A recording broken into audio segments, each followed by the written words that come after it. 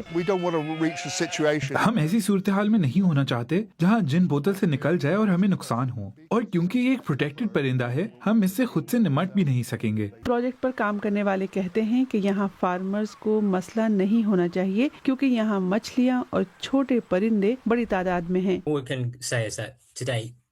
ہم بس اتنا کہہ سکتے ہیں کہ ہمیں انگلینڈ کے جنوبی ساحل پر ایسا کوئی مسئلہ نہیں ہوا، تو ہمیں معلوم ہے کہ پرندے کیا کر رہے ہیں۔ لیکن اگر کوئی مسئلہ ہوا تو کیا پلان ہے؟ اگر کوئی پرندہ مسئلہ کر رہا ہوا تو اس قید میں پھر سے ڈال دیا جا سکتا ہے۔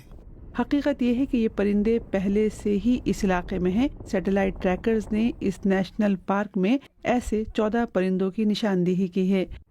یہ بحث جاری رہے گی، کچھ انہیں دیکھنے کے لیے بےتاب ہوں گے جبکہ فارمرز اپنے مویشیوں اور ذریعہ معاش کے لیے پریشان ہیں۔